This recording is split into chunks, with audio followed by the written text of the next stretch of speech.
Assalamualaikum warahmatullahi wabarakatuh. Kembali lagi bersama kami di podcast Instrumentasi 4D Kreativitas Tanpa Batas. Kali ini saya Kegus Palfado Paman ditemani oleh salah satu rekan saya, yaitu Nama saya Daniela Daumano. pada podcast kali ini kami akan membahas beberapa fenomena bahasa. Nah, seperti yang kita tahu, kampus kita tuh terletak di Bintaro, Tangerang Selatan, yang otomatis berbatasan langsung dengan Jakarta Selatan. Nah, kita sudah sering dengar ya, di Jakarta Selatan itu ada berbagai macam fenomena bahasa. Salah satunya orang-orang yang sering menggabungkan bahasa Indonesia sama bahasa Inggris, atau bisa kita kenal dengan bahasa Jaksel. Mungkin teman-teman di sini juga pada tahu ya. Iya, bahasa Jaksel tuh kayak percampuran bahasa yang keren ya. Mungkin dipengaruhi karena di daerah Jakarta Selatan atau di daerah Jakarta tuh kebanyakan sekolahnya sekolah internasional. Kuliahnya juga ada jurusan internasional kan, mungkin membuat mereka tuh lebih sering menggunakan bahasa Inggris daripada bahasa Indonesia. Mungkin juga karena orang tua kan, mungkin ada beberapa teman-teman kita yang di daerah ibu kota atau daerah perkotaan ini, ada beberapa yang orang tuanya yang campuran, ada yang dari Aussie mungkin sama Indonesia, atau ada dari Belanda, Indonesia, atau dari native speaker langsung dari Amerika, Indonesia. Jadi sehingga mungkin bahasa pertama yang dari mereka itu adalah bahasa Inggris. Sehingga mungkin mereka tuh lebih fasih dalam berbicara bahasa Inggris daripada bahasa Indonesia. Iya benar sih, mungkin menurut aku tuh bagus ya kalau penggunaan bahasa Inggris dicampur bahasa Indonesia, kalau mereka tuh berbicaranya tuh secara langsung sama orang yang paham lah ya sama bahasa Inggris. Nah, ngomong-ngomong kan kita udah bahas nih panjang lebar tadi mengenai percampuran bahasa. Kamu bisa nggak kasih contoh percampuran bahasa Inggris Indonesia tuh yang kayak gimana sih? Kalau yang pernah aku pelajari di buku sebelumnya, itu ada jenis-jenis pencampuran bahasa itu ada dua. Yang pertama itu adalah chord mixing, yang kedua itu adalah switch mixing. Yang dimana kalau chord mixing ini, mereka tuh menggabungkan dua bahasa itu dalam tatanan bahasa mereka masing-masing. Contohnya misalnya bahasa Indonesia sama bahasa Inggris kan. Nah, dia tuh akan sesuai sama subject predicate object bahasa Indonesia, terus subject predicate object bahasa Inggris gitu. Jadi misalnya ada orang, ini pernah dengar ya, ada orang sini bilang, I went to market yesterday. Aku membeli beberapa buah-buahan. Nah, oh, jadi digabung dua kalimat gitu ya? Beda bahasa ya tiap kalimatnya. Nah, tapi kalau misalnya yang mixing switch, dia itu kayak menggabungkan kalimat bahasa Inggris itu dalam satu kata. Misalnya kayak, kemarin itu beli tiket murah banget, even yang membelinya itu ramai banget. Nah kan mereka mencampurkan bahasa Inggris dalam bahasa Inggris. Iya, I sama even kan. Oh, ya. Jadi orang-orang di sini itu sebenarnya termasuk karena budaya globalisasi juga. Karena sekarang kan bahasa Inggris itu menjadi bahasa yang sangat penting. Iya, bahasa internasional ya, dipakai di dunia pekerjaan juga kan ya. Dan ini tuh adalah salah satu cara untuk melatih kita juga. Karena gak tahu kenapa, aku tuh kalau aku sendiri ya, kalau berbicara dengan sedikit-sedikit ada bahasa Inggrisnya itu mungkin agak sedikit lebih pede, karena kita akan terlihat lebih keren, karena bahasa Inggris kan. Iya ya, paham. Dan sebenarnya juga deh, bahasa Inggris ini ya, untuk switch mixing ini itu tidak hanya dengan bahasa Inggris. Kamu dari mana? Aku sih dari Alor NTT ya. Dari Alor itu bahasanya sama coba juga. Secara garis besar tuh agak beda ya, karena di daerah aku di Nusa Tenggara Timur itu sendiri tiap pulau tuh beda bahasanya, jadi nggak terlalu mirip-mirip. Nah karena itu aku juga agak kesusahan tuh kalau datang ke daerah baru terus ngomong pakai bahasa Indonesia tuh kadang juga masih kecampur gitu. Oh iya. Kalau aku kan ada dari Bengkulu. Nah, dari Bengkulu kan bahasanya itu kan cuma berbeda sedikit sama bahasa Indonesia. Paling kan itu cuma beda di pelafalan, kayak ujungnya itu kan diganti kayak di mana jadi di mana. Terus saya jadi sayo. Jadi kami itu juga nggak terlalu susah sih kalau buat ngomong dengan bahasa Indonesia. Tapi memang beberapa orang itu ada yang udah lengkap banget dalam bahasa Indonesianya, dalam bahasa Bengkulunya. Jadi dia juga susah dalam ngomong bahasa Indonesia. Kalau kamu sendiri malah susah? Agak susah, soalnya selain bahasanya tuh agak beda, terus kebanyakan bahasa di daerahku tuh disingkat-singkat, terus agak logatnya juga agak beda, pelafalannya tuh agak beda. Contohnya kayak bisa mau begitu. Itu kamu tahu nggak artinya apa? Kayak aku tuh nggak mau, atau saya nggak mau gitu. Saya nggak mau, saya tidak mau gitu. Itu kayak bisa mau, bisa suka, bisa kayak gitulah. Aku aku tuh jadinya beta gitu kan beda kan sama bahasa Indonesia Berarti gitu.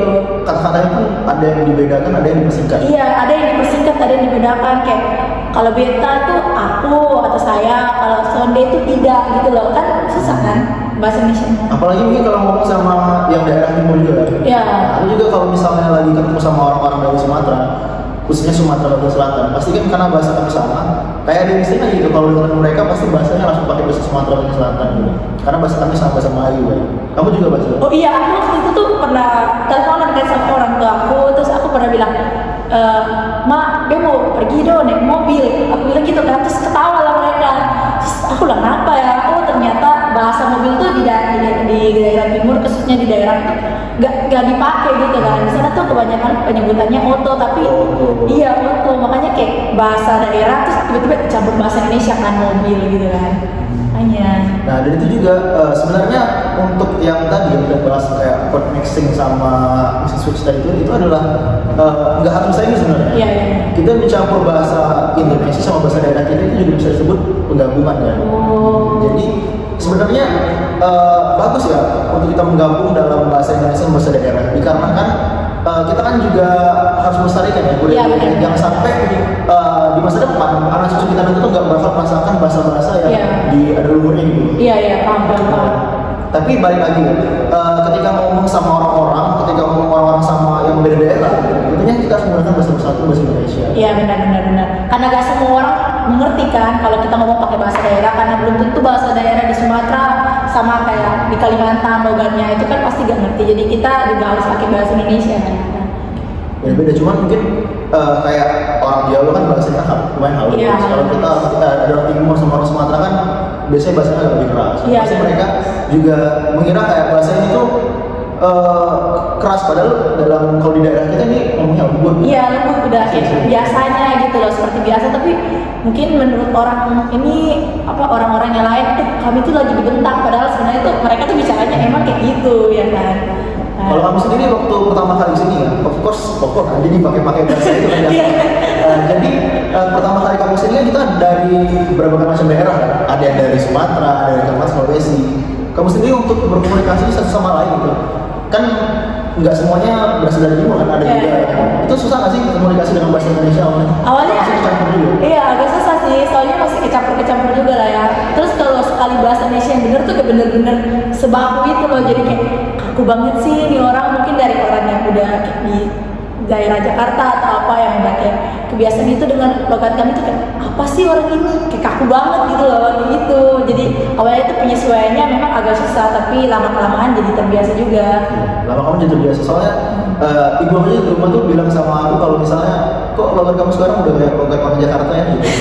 Karena ketika di rumah kan pakai logat Bulu kan, cuman karena kita udah beberapa tahun di sini, udah 2 tahun, hampir 2 tahun, jadi logat itu juga berubah, kayak bahasa-bahasa yang awalnya saya bilang di mana tadi, jadi pas pulang malah keceplos di mana, terus diledekin sama orang luar. Karena memang bahasa Indonesia itu kan kalau kita ngomongnya yang baku memang agak aneh benar. Iya. Karena kita tuh ada beberapa kata-kata di bahasa Indonesia yang kita kira itu sebenarnya baku, ternyata tidak baku. Iya. Jadi agak tidak kaku kan. Iya. Jadi bahasa Indonesia itu kan telah diikrarkan di Sumpah Pemuda. Iya di Sumpah Pemuda. Jadi bahasa persatuan. Jadi bagaimanapun ketika berbicara satu sama lain, tentunya kayak kita awal di sini kan, kita kan nggak mengenal satu sama lain, nggak tahu juga daerah bahasa ini apa. Jadi saya rasa bahasa yang paling bagus untuk kita ngobrol sama lain itu bahasa Indonesia. Iya, contohnya kita saat ini juga kan. Iya, bahasa Indonesia juga.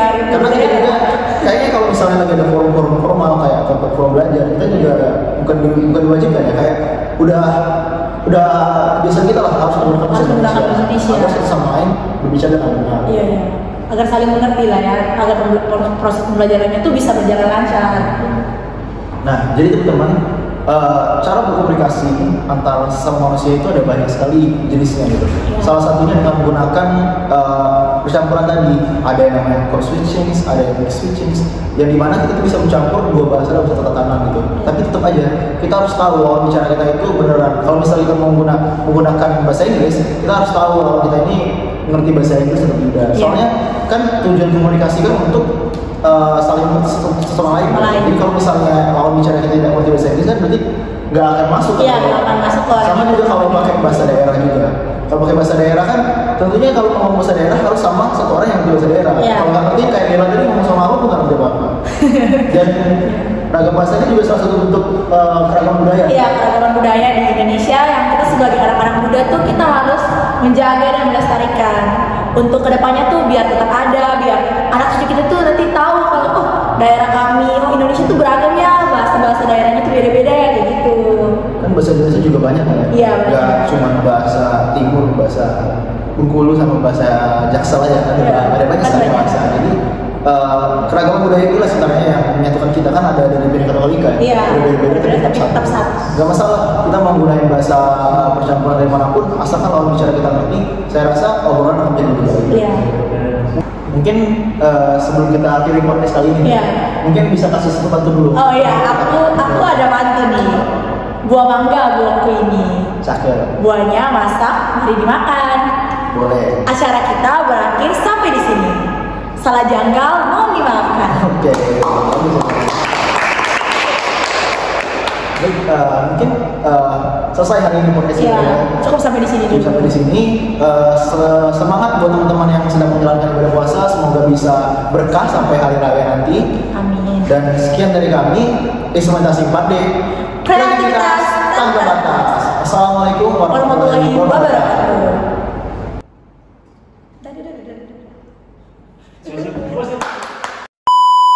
Di Jakarta Selatan.